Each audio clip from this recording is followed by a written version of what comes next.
Last summer, I started working at a summer camp. And it's your standard summer camp. There's a cabin for the boys, a cabin for the girls. They were around 10 or 13 years old. A cabin for the counselors, and a separate building that works as an office/medical/house for the two adults that run the show.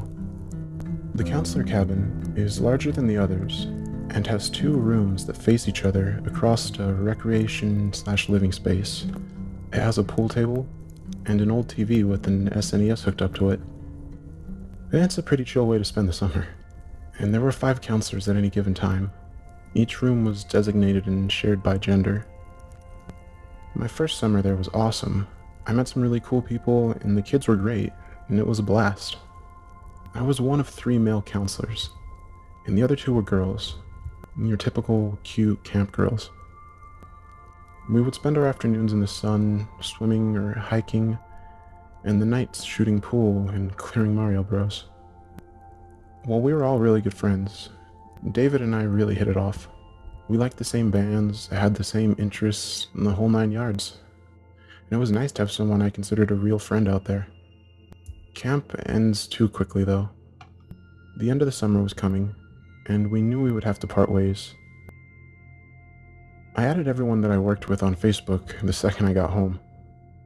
The only internet access in the camp was an old computer in the office. We planned to have a group chat where we would keep in touch. I kept in contact with the 4 others, especially David. We added each other on Xbox and would game together late into the night. A few months into the school year, the group was drifting apart. It wasn't really anyone's fault, but living on different sides of the province was starting to take its toll. We were spending time with our school friends, and I didn't blame anyone. I would still help David regularly, but our conversations grew further and further apart. Early the next year, David and I's favorite band was playing at a show in Toronto, where I lived. I messaged him on Facebook about the event, and he was thrilled, ensuring me that he would drive down. I told him he could stay at my place, and it was settled. I was really excited to see him again. A couple other people at my school liked this band, but no one that I would consider a good friend. It would be nice to watch them rock out with someone who got it. The day of the concert rolls around, and David messages me that he's running late and will meet me at the hall. No big deal. I head to the show and wait outside for him. He showed up right before the band was going to go on. He was stoned out of his mind. And I shrugged it off. Getting baked at a concert is hardly uncommon. Also, I didn't want to seem like a buzzkill. It did make me wonder how well I really knew David. The concert was a blast. I got so sweaty in the mosh pit that I looked like I'd been swimming. And just awesome punk music and hanging out with a good buddy. I suggested that we head home when the show had ended. David shook his head and insisted that he wanted to stay out and party some more.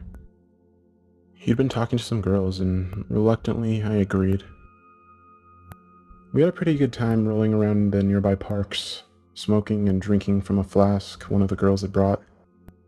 I was getting a little buzzed when David pulled a baggie of mushrooms from his pocket. For whatever reason, the sight sobered me up pretty quick.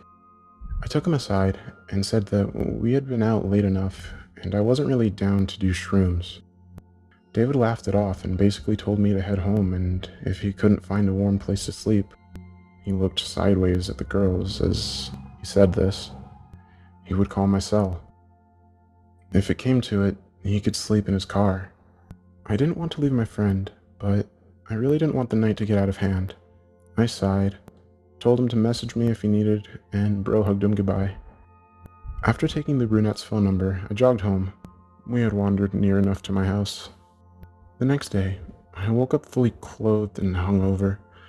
I didn't think I had too much, but my body had other ideas. I ran to the toilet to yak and suddenly remembered that David had been out all night. The only message on my phone said something like, "Hey man, you'll never believe me, but I hooked up with both those girls. What a great night. Anyway, thanks for having me out, man. I won't see you again till summer. I need to drive straight home. I forgot I'd work this morning."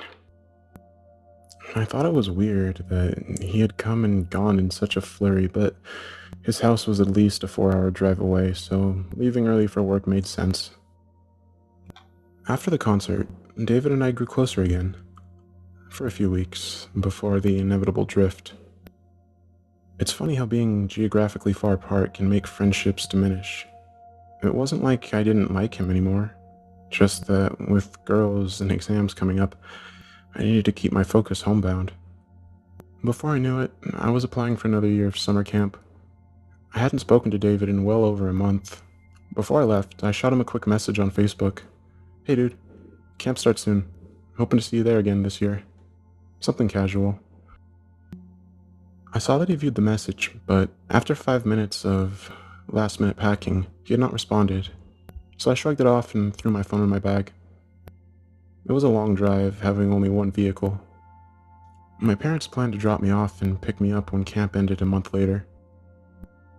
I was thrilled to be out of the big smoke and into the crisp air of Algonquin Park, which for those of you who don't know is a very large forest park in northern Ontario. The counselors always get to camp a day before the kids so we can get set up and organized. I was one of the last ones there. I introduced myself to Jane, Sam, and Abigail, who preferred Abby. They seemed very run-of-the-mill for camp counselors, but I was excited to meet new people, especially girls. David was nowhere to be seen. We piled into the office building, and the two other gentlemen instructed us on our duties and responsibilities. There were the first aid kit, the curfew for campers, things like that. This was the girls' first year, so I was considered somewhat of a senior, and had to answer many rhetorical and theoretical questions they asked. As they droned on what to do in case a camper goes missing, my mind wandered to David. Was he even going to show up this year?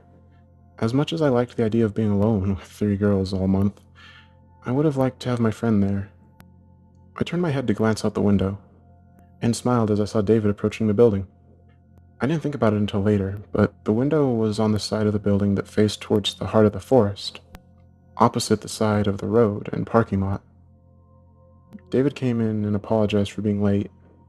The supervisor seemed not to mind because he was also in his second year of camp and knew the rundown. After the meeting, the counselors quickly set about getting everything ready. We encouraged the newcomers to rush through the duties so we would have the evening to relax and get to know one another.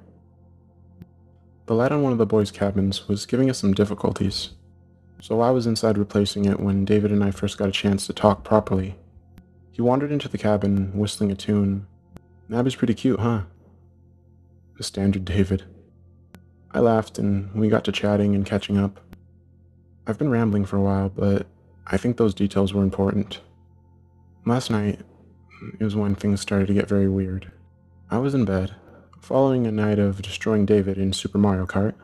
I must have been sleeping for at least a few hours when something woke me up. In a groggy state, I glanced at the clock.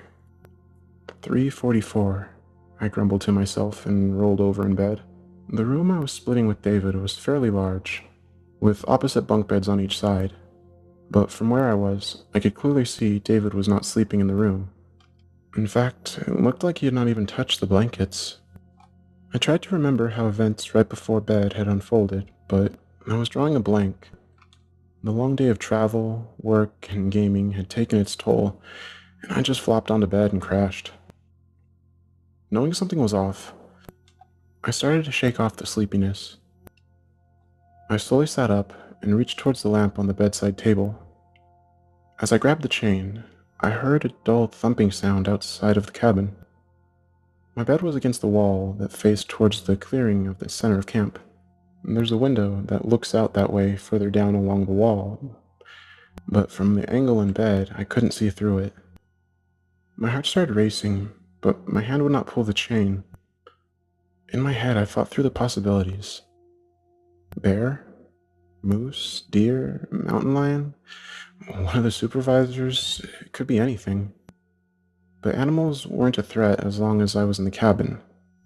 What made the lump in my throat was that David wasn't in his bed. I felt responsible for him in the way that friends do, and I knew I had to look out the window and make sure everything was okay. I slid from under the covers slowly. trying very hard not to make any noise. My bare feet rested on the ice-cold floorboards. My body was now in full alert mode. I slowly and stealthily made my way towards the window, performing some sort of golem-esque movement as I went. As I moved along the wall, my angle of the window improved, and the campsite was coming into vision slowly. I got to a point where I could see about half of what the window showed, and still couldn't see anything. It gets dark out here, but we have fairly large security lights that go on at night, no brighter than a streetlight. My eyes were adjusting to the scene when something came flying from the right side of the window into my line of sight. I instinctively flung myself against the wall. At this point, it probably would have been best if I just crawled back to bed and hid, but of course I didn't. Who does the rational and sensible thing in these situations? Besides, the mystery was too much. I slid along the wall and crouched under the window. Slowly, I rose my head to get a peek over the bottom edge, and I saw what was causing the noise. It was David, and he was dancing. I'm not talking disco. He was flinging himself to and fro, leaping into the air, spinning around and flailing his arms, really putting on a show. And I also noticed that he was completely naked. My heart still frantically beating, I wasn't sure what to do. This shit was weird. They didn't train me to deal with my roommate going crazy and dancing in the night. I glanced back around the room and saw David's bag open in the floor near his bed. Something in my head clicked. David must have brought along some of those mushrooms and was having a wild trip. Not the end of the world, but still dangerous to use stuff like that in the wilderness.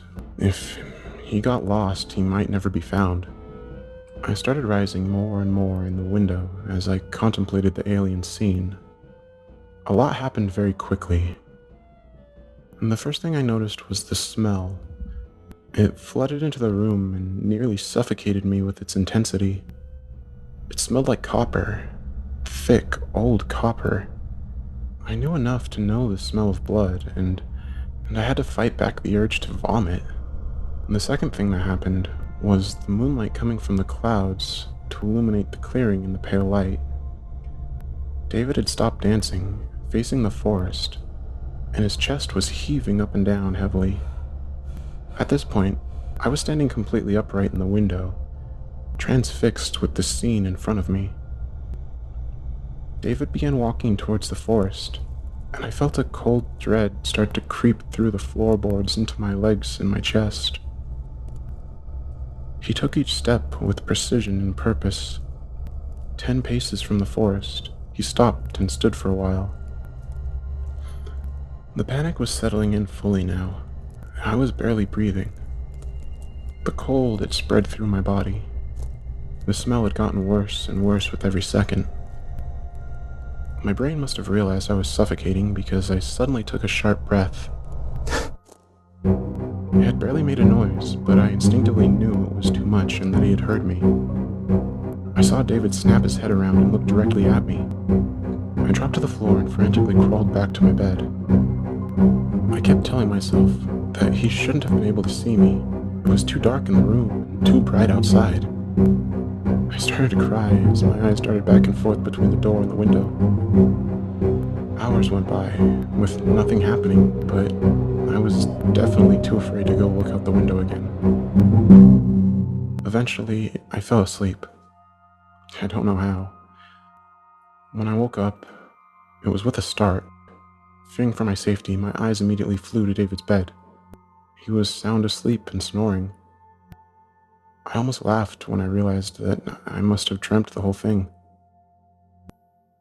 I asked the girls later that day if they had noticed anything weird during the night, just to be sure, but they only mentioned that it seemed very cold. I was beyond rattled, but I managed to convince myself that it must have been a very brutal nightmare. David seemed completely like himself. Some part of my brain refused to mention the dream to anyone. The other counselors could tell I was bothered, so I said the camp food had given me an upset stomach. They laughed at this and didn't pester me further. Later that day, campers were starting to arrive, which is a busy ordeal. We had to learn names and meet parents, make sure the kids had everything they needed. Basically just boring work stuff. There were about 20 campers in all. I was sent to the office to input the names of the kids who had shown up and make sure the payments had gone through. I typed away on a spreadsheet for a few minutes, but eventually, being a 17-year-old, got bored and curious about what was going on with my friends back home. I booted up the internet browser and logged into Facebook. Looking over my shoulder at the door to make sure no one would catch me slacking, I had a few messages, but one stood out that made my heart drop into my stomach and my eyes shake. David. Hey man, sorry for the late response. I won't be at camp this year. My parents are taking me to Italy. Have fun without me. Let me know if I miss out on any cute girls. Not sure what to do, and beginning to panic. I quickly Googled some details from last night, and it led me here. I'm posting because I think it might be my best bet on finding out what the hell is going on. A lot of you seem to know about paranormal things. I'll make sure I check back tonight. I can come up with a good enough excuse to need the computer. I know I should just up and leave, but I'm afraid.